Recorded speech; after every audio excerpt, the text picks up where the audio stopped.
The morning rush at Harper's Cafe in downtown Manhattan was its usual blend of chatter, caffeine, and chaos.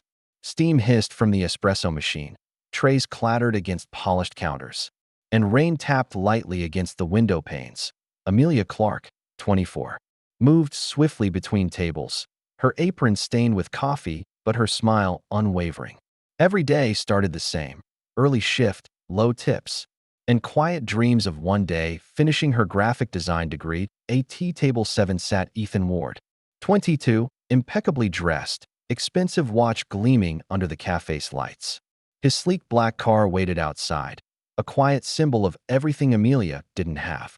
He scrolled his phone, oblivious to the world, until Amelia approached with his latte. "Your almond latte, sir," she said softly, setting it down that he didn't look up. "Took you long enough," Ethan muttered, his tone dripping with arrogance. Amelia blinked, caught off guard but calm. "I'm sorry, sir.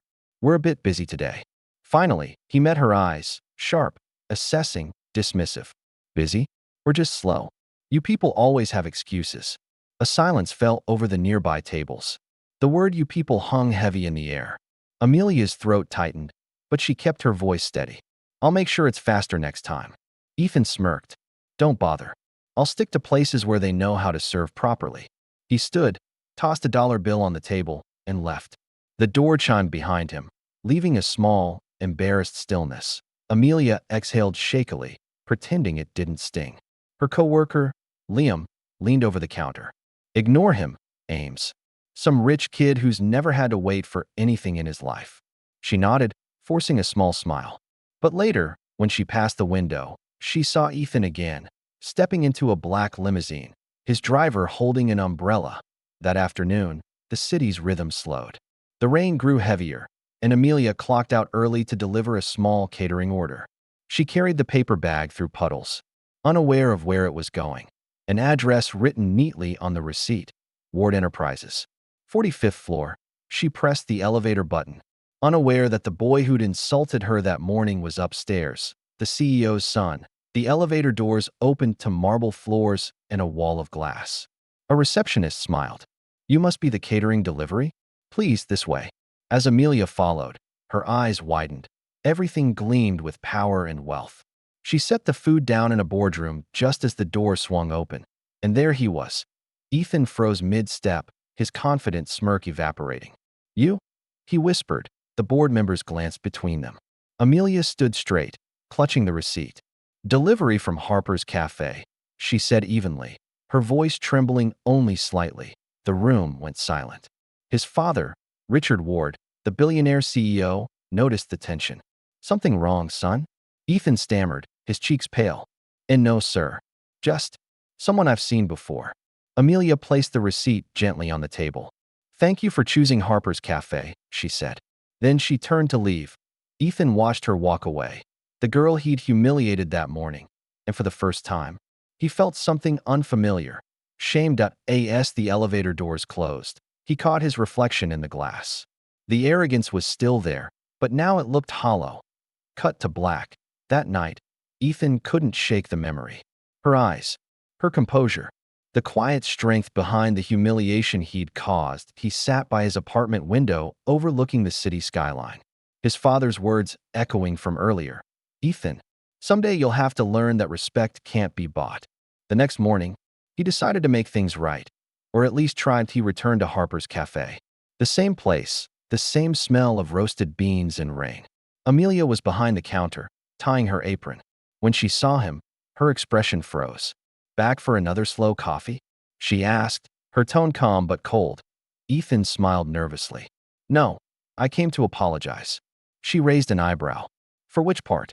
The insult or the dollar tip?" He exhaled. "Both. I was being stupid. I didn't realize who you were." She crossed her arms. "And who am I?" He hesitated. "Someone who deserved respect. More than I gave." For a long second, Amelia studied him, not with anger, but disappointment. Then she said quietly, "Respect shouldn't depend on who someone is. Ethan, it's supposed to be the starting point." Her words hit harder than anything his father had ever said. A moment later, the cafe door opened. Richard Ward stepped inside. His sharp suit contrasted with the cozy cafe interior. Ethan, he said, voice stern. You left a meeting for this? Ethan turned. Dad, I was apologizing. Richard's gaze softened as he looked at Amelia. You're the young woman from yesterday, aren't you? My son told me what happened. Amelia's heart pounded. It's all right, sir. People make mistakes. But Richard shook his head. No, people learn from them.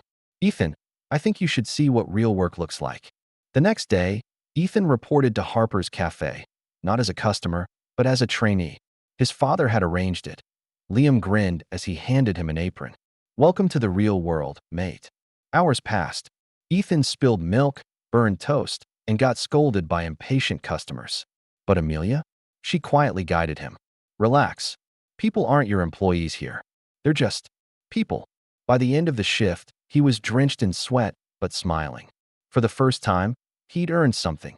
Even if it was just a thank you from a stranger for refilling their cup. That night, he walked Amelia home through the quiet streets of Manhattan.